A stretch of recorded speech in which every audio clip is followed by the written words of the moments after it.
Boss, pwede ba yung ganito tapos papalitan ng picture ng asawa ko? Bale, yun yung gustong mangyari ng ating kumparing kliyente ngayong araw. Magandang araw mga kapatid, panibagong araw, panibagong vlogabag. Maagang maaga nga ay sinimulan na kagad namin ang freehand dito sa kanyang braso. At katulad ng nabanggit ko kanina, ang gusto ng ating kliyente ay ilagay ang picture o mukha ng kanyang asawa sa isang samurai. At ang sabi niya, pare, ikaw na ang bahala. Kaya syempre, mas maganda yon kasi makakagawa tayo ng sarili natin o original natin na design. Kaya ito nga ang ating kinalabasan. At sa totoo lang, gumawa naman talaga ako ng layout ng disenyo namin dito. Ito nga siya oh. Toinks, di ba?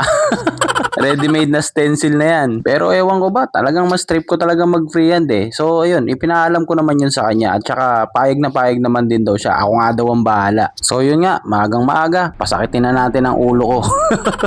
Ang skin tone ng ating kumparing ito ay medyo kulay kamagong.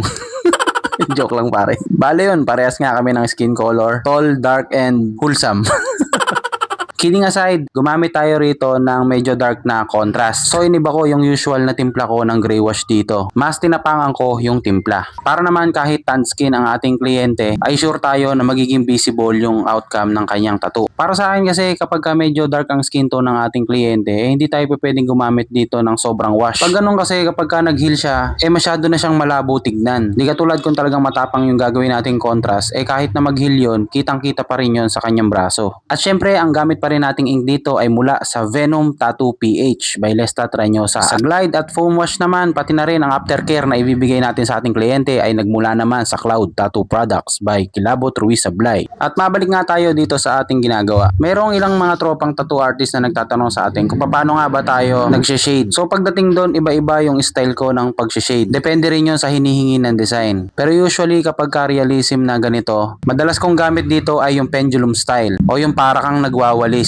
Nagko-color packing din naman ako dito pero doon lamang talaga sa mga area na dark contrast na talaga. And then kung medyo iduduktong ko na siya doon sa mga area na mag-fade na yung shadows, doon ay nagsisimula ulit ako na mag-pendulum. So yun nga, halos 85% ng pag-shade ko dito is pendulum style. Medyo detailed din ang gusto kong maging approach ng samurai na ito. Matagal at mahirap yun pero na-enjoy ko kasi talaga yung mga ganon lalo na kapag may mga armor ako na ginagawa. Natutuwa talaga akong maglagay ng mga detalye sa mga ganon. At kapag mga ganon, para hindi agad mag-sink in sa akin yung pagod. Kasi syempre kapag tinignan mo yung tattoo, lalo't malaki siya. Pag tinignan mo siya ng isang buo, talagang ma-overwhelm ka sa kanya. Doon magkakaroon ng parang lalo kang napapagod. Tapos feeling mo parang wala kang natatapos. Di kaya naman yung feeling na parang pagod ka na pero ang laki pa nung kailangan mong gawin. Kapag ganon, ang diskarte dito ay area by area ang aking paggawa. Ibig sabihin nun, sa mga maliliit na portion lang muna ako nagpo-focus. Then hindi ako tatalon doon sa ibang area hanggat hindi pa tapos yung portion na yon. So dahil doon, hindi ako masyadong na-overwhelm doon sa laki ng tattoo na ginagawa. At malaking tulong din yon para mas maibigay ko yung quality na tattoo para sa ating kliyente. At sa mga oras na ito, medyo pagod na nga ako. Tingnan nyo, kitang-kita sa mukha.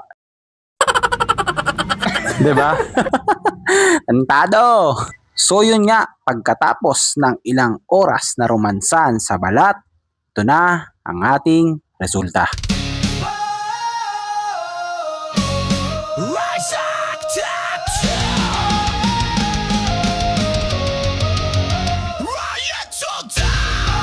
At yun, sa lahat po ng gusto ring magpatato, magpa-customize ng tato, magpagawa ng original na tato, pwede nyo po kami i-PM dito lamang po sa ating page. Nakapin po tayo sa Waze. Search nyo lamang po, Ryzac Tattoo. Yun lamang po. Maraming salamat.